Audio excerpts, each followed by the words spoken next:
Yo sé que a ti al otro lado de la pantalla te interesa interpretar a alguno de estos personajes. Mi nombre es Marcelo Farfanábalos de Encarre Creación Artística y el día de hoy hablaremos de 10 personajes masculinos que todo actor o actriz debería interpretar al menos una vez en su carrera.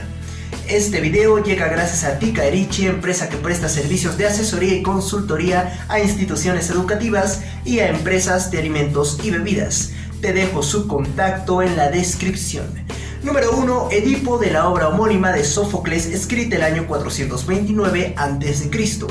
Considerada como la obra maestra del teatro y la favorita de Aristóteles en su poética, esta obra teatral presenta a un personaje político comprometido y compasivo que sufre por el reino que gobierna. Ya quisiéramos políticos así hoy en día. Edipo es el personaje perfecto para poder explorar el conflicto interno, puesto que sus ansias por conocer la verdad terminan en culpabilidad. Tanta es la fama de este personaje que inclusive en la psicología existe un síndrome específico para denominarlo. Si no conoces la fábula de Edipo, déjame decirte que es un personaje que asesinó a su padre, así como se casó y tuvo hijos con su madre sin saberlo. Cuéntame si tú crees que es posible vencer un supuesto destino. Número 2. Hamlet, de la obra homónima, escrita por William Shakespeare y representada por primera vez en 1609. La tragedia de Hamlet, príncipe de Dinamarca, es la obra teatral más extensa del autor inglés. Con un dilema interno similar al de Edipo, Hamlet contiene monólogos que visibilizan la complejidad del personaje, pensamientos atormentados y culpabilidad. Sin embargo, debemos mencionar que el príncipe de Dinamarca no encaja en el arquetipo del héroe del teatro isabelino. No es un guerrero como Macbeth, aunque sea muy bueno con espada, ni es un amante romántico como Romeo, aunque logra conquistar a Ofelia sin desearlo realmente. Después de tanto conflicto, Hamlet decide vengar a su padre por encima de sus deseos personales. Este clásico shakespeariano es tan popular que ha sido representado en diversas series y películas, como el recordado capítulo de Los Simpson. Asimismo, nuestro protagonista ha sido interpretado en infinidad de versiones a lo largo de toda la historia y en todos los países. Número 3. Segismundo, de la obra teatral La vida y sueño de Calderón de la Barca, 1635. Segismundo es un personaje contradictorio, puesto que sin saber quiénes son sus padres ni cuál es el motivo de su encierro, llega a la conclusión de que su único delito es haber nacido.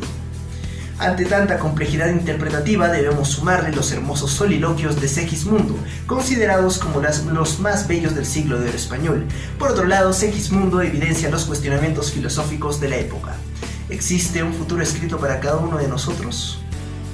Número 4. Tartufo, de la obra homónima de Molière, de 1664.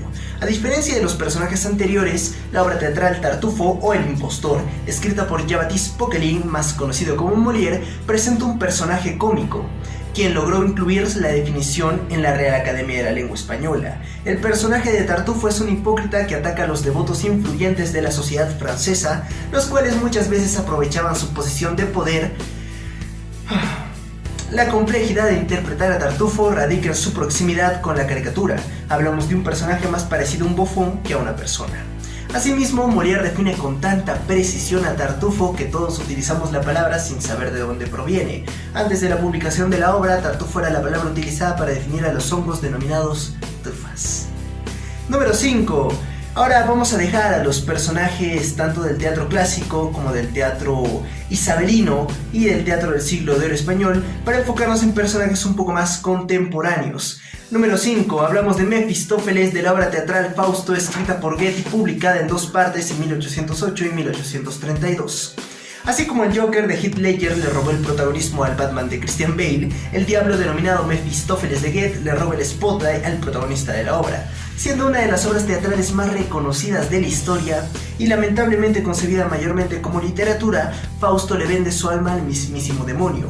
Este último, además de ser atractivo al interpretar por el hecho de ser el diablo, es bastante cotizado porque es representado como un caballero elegante y orgulloso, además de ser seductor, al contrario de otras representaciones que lo muestran con características infernales. Recordemos que el popular Mefistófeles de Goethe influenció bastante a la serie Lucifer. Número 6. Don Juan, de la obra homónima de José Zorrilla, publicada en 1844. Tanto Don Juan Tenorio de José Zorrilla como El burlador de Sevilla y Convidado de Piedra, atribuida a Tirso de Molina, son consideradas como las obras españolas que representan al popular mito de Don Juan. Tenorio es el típico arquetipo romántico de la época, un burlador que consigue redimir sus pecados gracias al amor por Doña Inés. Por otro lado, popularizó tanto el mito de Don Juan que hoy en día es utilizado con bastante frecuencia. Aunque Zorrilla terminó arrepintiéndose de escribir la obra, en la actualidad es posiblemente la más representada del teatro español, montándose cada 1 de noviembre en el país europeo. Número 7. Trigorín de la Gaviota de Anton Chejov, 1896. Ya hablamos acerca de la gaviota en el top de personajes femeninos. Si no viste el video, te lo dejo en la descripción. Volviendo al tema, Trigorín se considera como uno de los personajes masculinos más importantes en la historia del teatro. De más está decir que la gaviota presenta personajes complejísimos. En este caso, este escritor de relativo éxito no consigue ser feliz debido a las comparaciones obsesivas con Tolstoy, similar al caso del personaje de Manuel Cienfuegos de la obra teatral chilena de Marco Antonio de la Parra, que tuve el privilegio de interpretar. Lo interesante de Trigorín y en general de todos los personajes de Chejov es que la importancia radica en su subtexto, no necesariamente en lo que dice o hace, sino en lo que se esconde detrás de las palabras. Número 8. Leonardo de la obra teatral Bodas de Sangre de Federico García Lorca, 1931.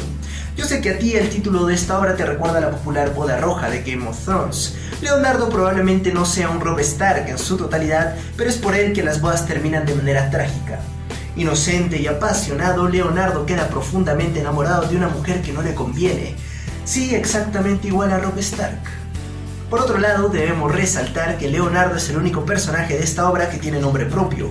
Tal es su importancia que su autor decidió brindarle características fuera de los arquetipos de la época. Número 9. John Proctor de Las Brujas de Salem del dramaturgo Arthur Miller, 1952.